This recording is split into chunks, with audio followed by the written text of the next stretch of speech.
Bonsoir à tous et bienvenue sur Monaco Info. Je suis ravi d'être en votre compagnie pour cette nouvelle édition. Le groupe d'experts intergouvernemental sur l'évolution du climat, le GIEC, vient de faire paraître un rapport alarmant sur le réchauffement climatique avec plus 5,7 degrés dans le pire des scénarios d'ici 2040 si l'on ne fait rien. Et le bassin méditerranéen est une des régions au monde qui pourrait être la plus exposée aux différents impacts de ce changement climatique.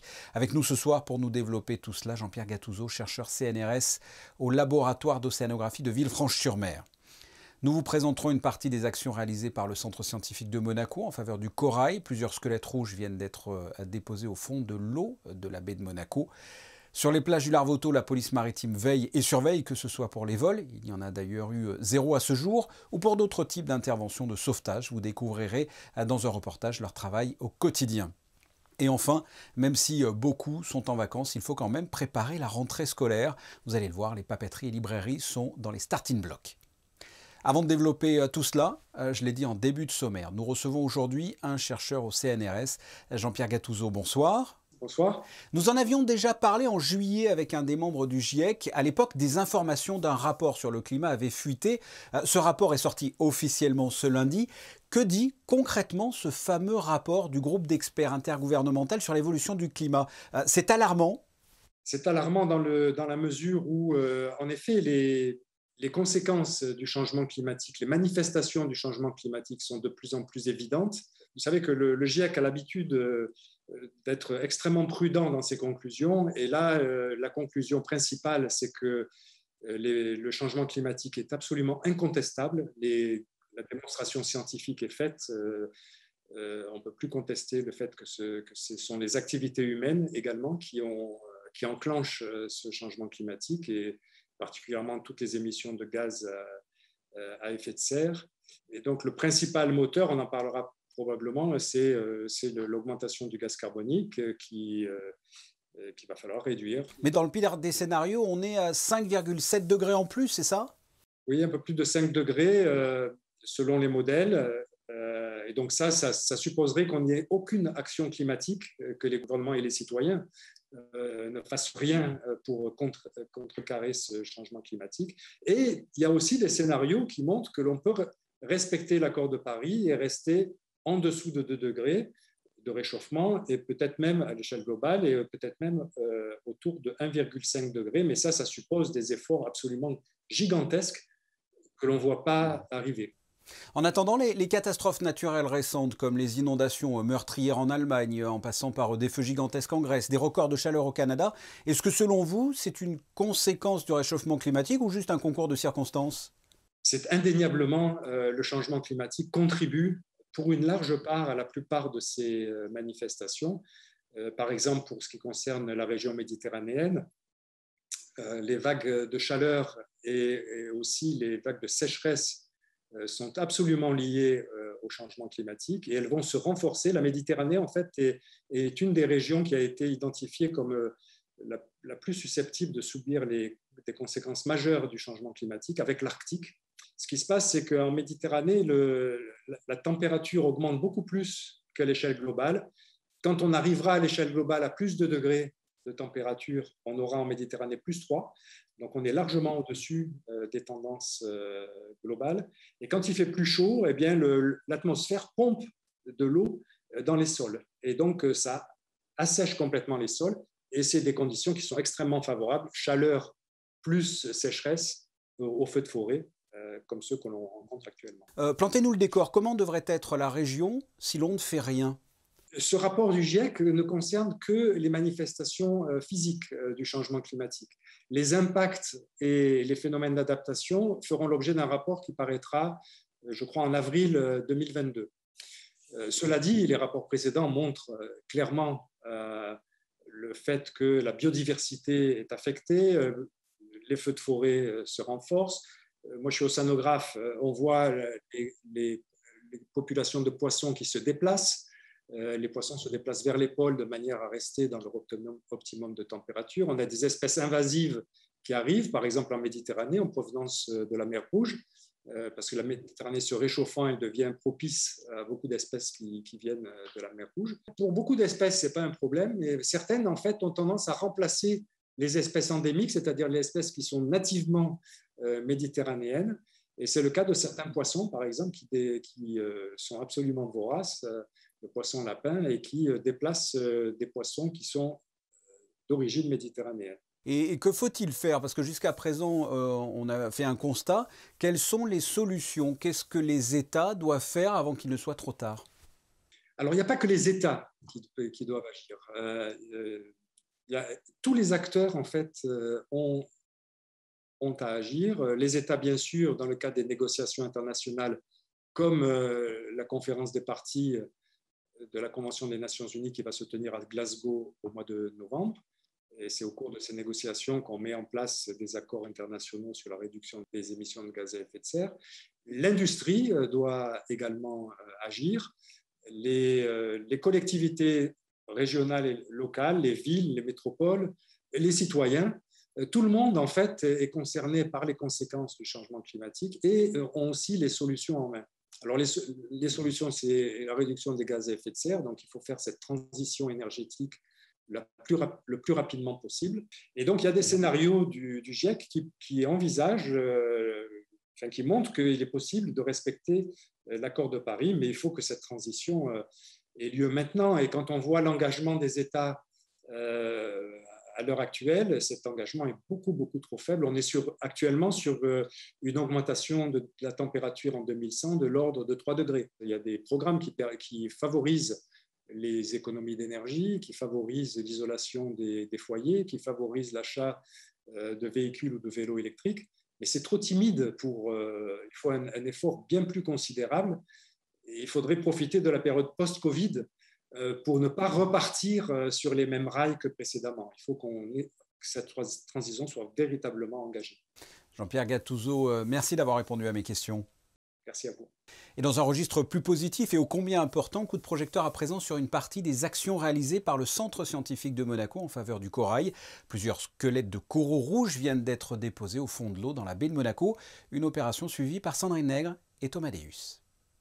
Ces chercheurs, scientifiques et plongeurs sont tout simplement aux petits soins. Ils portent une attention bien particulière à ces coraux rouges qui vont d'ici quelques minutes être immergés. Et cette restauration de coraux est réalisée dans le cadre d'une expérience. On va mettre le corail rouge, donc les petites colonies, on va les mettre physiquement dans les grottes. Il était dans l'aquarium depuis quelques jours. Il était dans l'aquarium pour diverses raisons. On a déterminé le sexe de chaque colonie parce qu'on doit faire un ratio homme-mâle dans chaque grotte artificielle. Et donc on va le remettre dans son milieu naturel. Il s'agit de corail rouge de Méditerranée, rouge couleur de son squelette, et les polypes, parties vivantes, sont elles blanches, signe de bonne santé. Ce projet, c'est de faire une approche différente à la restauration avec une approche scientifique. On n'est pas intéressé à transplanter les coraux comme ça passe dans les milieux tropicaux, mais on veut tester des hypothèses pas à pas pour construire dans les 2-3 années de le projet un protocole basé sur des hypothèses scientifiques qui peut être utile pour la restauration de cette espèce dans la Méditerranée. Cette espèce est différente dans les espèces tropicales, c'est à croissance lente, du coup il faut élaborer un protocole ad hoc. Le corail rouge qui, pour bien vivre, a besoin d'un environnement avec des matières organiques, du plancton, une température correcte, car dans le monde, des mortalités massives ont été enregistrées à cause d'une trop forte augmentation du mercure.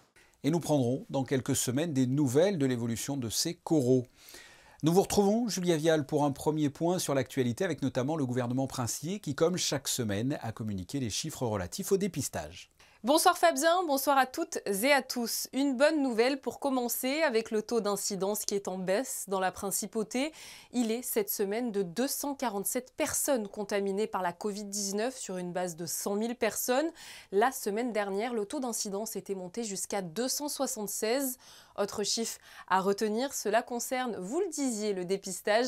Il y a eu 5 868 tests PCR et antigéniques réalisés sur le Rocher. 3,20% d'entre eux étaient positifs, Fabien. Un taux d'incidence légèrement en baisse, il faut quand même faire preuve de vigilance. Dans le cadre des travaux de la surélévation du bâtiment de la direction de la Sûreté publique, une nouvelle entrée a été créée depuis hier. Effectivement, l'accueil pour les administrés se fera désormais quelques dizaines de mètres plus bas après le numéro 9 de la rue de Suffren-Raymond. Cette nouvelle entrée sera accessible de 8h30 à 18h30 du lundi au vendredi. Attention, en dehors de ces horaires ainsi que les week-ends et jours fériés, l'ancienne entrée restera en fonction. Je vous précise également que seules les personnes à mobilité réduite peuvent se présenter à l'entrée nouvellement créée, peu importe le jour et l'heure, afin d'accéder à un ascenseur. Pour finir, Fabien, la section des résidents, des certifications et des objets trouvés ainsi que la simple police demeurent ouverts au stade Louis II. Autre information utile pour les automobilistes, c'est une piqûre de rappel avec les travaux dans le quartier de Fontvieille. Cela n'a pas dû vous échapper si vous avez pris la voiture sur le Rocher. En raison de travaux, l'accès au quartier de Fontvieille via le tunnel et l'avenue de Fontvieille est fermé de jour et de nuit. Cette fermeture durera jusqu'au 31 août prochain. Organisez-vous donc pour éviter ce secteur. À savoir tout de même, Fabien, que le sens montant sera lui maintenu. Julia, il est l'heure de faire un premier bilan à mi-saison des opérations d'assistance et de sauvetage en mer. Depuis le début de la période estivale, le Centre régional opérationnel de surveillance et de sauvetage en mer Méditerranée a déjà coordonné près de 1300 opérations. C'est une hausse, Fabien, de 14% par rapport à 2020. L'année dernière, justement, 23 personnes avaient perdu la vie en Méditerranée. Aujourd'hui, 12 décès ont déjà été déplorés pour l'année 2021. C'est dans ce contexte et pour sensibiliser les Haussiens que la préfecture maritime de la Méditerranée et le CrossMed ont organisé ce 10 août un point d'étape pour rappeler les bonnes pratiques aux usagers de la mer. Alors, si vous vous rendez sur les plages monégasques ou si vous faites tout simplement de la plongée, soyez prudents. Sur le littoral, la vigilance est toujours de mise. Restons sur le littoral et plus précisément au niveau du nouveau complexe balnéaire du Larvoto. La division de la police maritime et aéroportuaire mène plusieurs actions en cette période estivale. Sandrine Nègre et Alexandra Marangoni se sont rendues sur place. Il est situé au même niveau que les plages. Dès 9h, le poste de secours et de police ouvre ses portes. Et en ce 9 août, voici le bilan depuis le 3 juillet sur ces 14 000 m² de plage et 4 800 m² côté commerce. Aucun vol à déplorer, 3 interventions en mer pour des personnes en détresse et une moyenne de 9 soins par jour. Ce poste est donc mixte au milieu du site. Il permet à toute personne qui en aurait besoin de venir solliciter aide et assistance. Cela, ce serait évidemment si la personne n'avait pas pu repérer, disons, un maître nageur sauveteur ou un policier en ronde sur la totalité du complexe qui est très grand. Et donc, c'est la raison pour laquelle cette année, nous avons une équipe renforcée avec donc des policiers de la DPMA qui passent tous les jours pour renforcer l'équipe qui est sur place de manière permanente.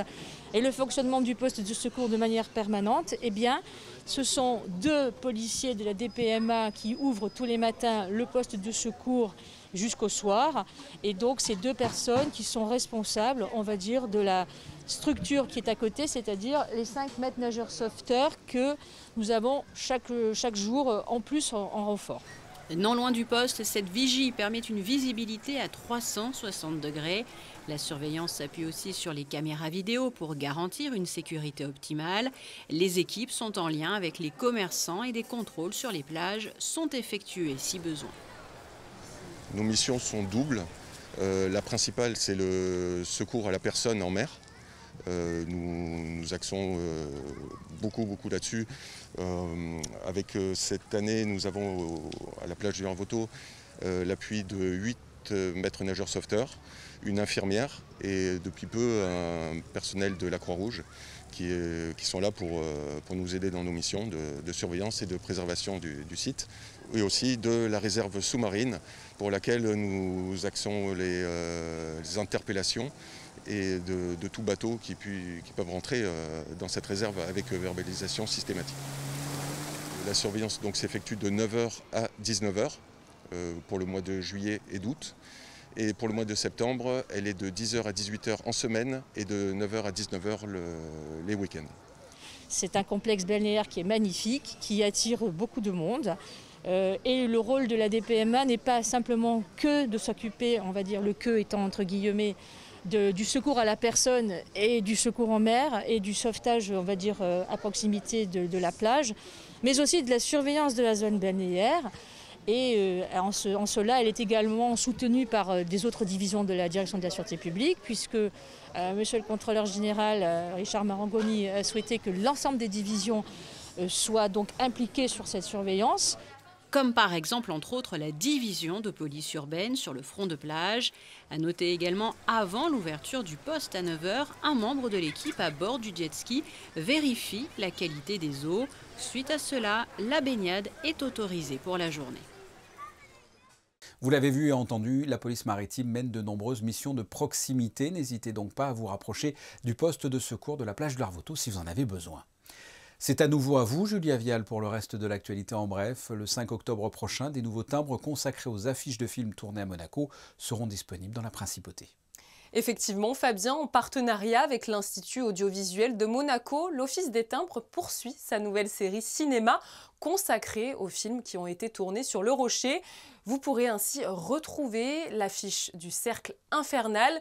Ce film d'Henri Hathaway, tourné en 1955, retrace la vie d'un coureur automobile prêt à tout pour battre des records.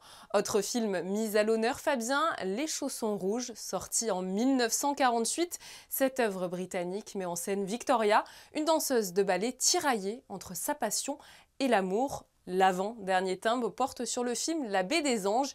Il aborde le thème du jeu de manière frontale et la dépendance que cela peut entraîner chez certains. Pour finir, coup de projecteur sur l'affiche du film suédois Bombe sur Monte-Carlo. Il s'agit d'une comédie musicale sortie en 1931 qui met en scène un capitaine de bateau. Il est venu réclamer sa paye au consul local, mais ce dernier se fait manipuler, Fabien, par une femme montée clandestinement à bord. Avant la rentrée, Julia, vous nous proposez de découvrir des activités sportives et peut-être s'inscrire pour les pratiquer. Focus aujourd'hui sur les arts martiaux. Oui Fabien, car il y a un bon plan à l'Académie internationale d'arts martiaux de Monaco. En raison de la crise sanitaire, 2/3 des cours de la saison dernière ont été annulés. L'Académie veut donc faire bénéficier d'un tarif privilégié à ceux qui veulent renouveler leur inscription. Attention, pour cela, il faut s'inscrire avant le 31 août.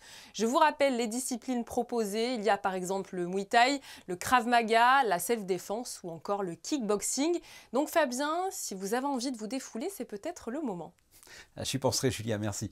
La rentrée sportive, vous venez de l'évoquer, mais c'est avant tout la rentrée des classes. Et elle approche à grands pas. Les vacances d'été sont souvent synonymes de farniente, mais c'est donc aussi la traditionnelle période d'achat des fournitures scolaires. Yannick Debever et Horacio Gaggino se sont rendus dans une librairie pour faire un état des lieux. Ça bouge en ce moment dans l'Alphabet, la grande papeterie monégasque. Les 4 employés sont sur le qui-vive pour accueillir les quelques 150 clients quotidiens, la plupart venus pour acheter les fameuses fournitures scolaires. Depuis déjà fin juin, nous avons beaucoup de parents qui sont venus déposer les listes avant de partir en vacances et ça continue tous les jours. Il y a ceux qui sont revenus et qui s'organisent maintenant. Mais on va en avoir jusqu'à début septembre, juste avant la rentrée. Il y a toujours des retardataires, donc on est prêt pendant 2 mois. On a tout prévu pour répondre aux attentes de tous nos clients jusqu'au dernier moment. Pour se préparer à cette période faste de l'année, les commandes sont passées bien en amont, entre janvier et avril selon les produits. Une organisation bien ficelée pour ne pas rater ces 3 mois les plus importants de l'année. Pour nous, ça représente pratiquement la totalité de ce qu'on fait sur l'année. C'est énorme, on va dire c'est 70% du chiffre d'affaires sur le magasin. À la grande papeterie monégasque, le nombre de parents d'élèves de primaire et maternelle reste stable au fil des années. Les demandes varient seulement selon les écoles avec plus ou moins de fournitures demandées. Pour le secondaire, par contre, les ventes sont en baisse et cette fois, ce n'est pas à cause de la crise sanitaire. C'est d'autres choses qui impactent un peu plus cette année scolaire avec la mise en place du numérique à l'école.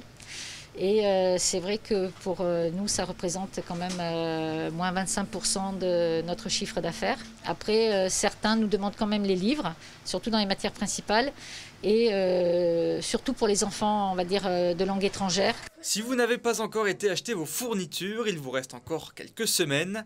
La rentrée des classes est prévue pour le 6 septembre prochain. Et avant le 6 septembre, on a encore le temps de se prélasser au soleil. Julia, quel temps fera-t-il mercredi ? Fabien, j'espère que vous êtes en vacances demain car il fera un temps magnifique sur Monaco. Un grand soleil est attendu avec de la chaleur. Le thermomètre grimpera même jusqu'à 32 degrés. Le 11 août, nous fêtons l'éclair. Ce prénom vient du mot clarus qui signifie clair, transparent en latin. Gratias tibi Julias, qui veut dire merci en latin. Les photos du jour pour clore ce journal. Elles sont signées Michael Alési et consacrées à l'équipe de rugby à 7 de la Principauté. Une équipe de Monaco Info est partie au camp d'entraînement de Brignoles. C'est un reportage qui sera à suivre dès mercredi en vue du championnat ce samedi de la première étape des 3 estivales de l'Inextinso Super 7 à Aix-en-Provence. Nous y serons également. On se retrouve demain à 19h. À très bientôt. Au revoir.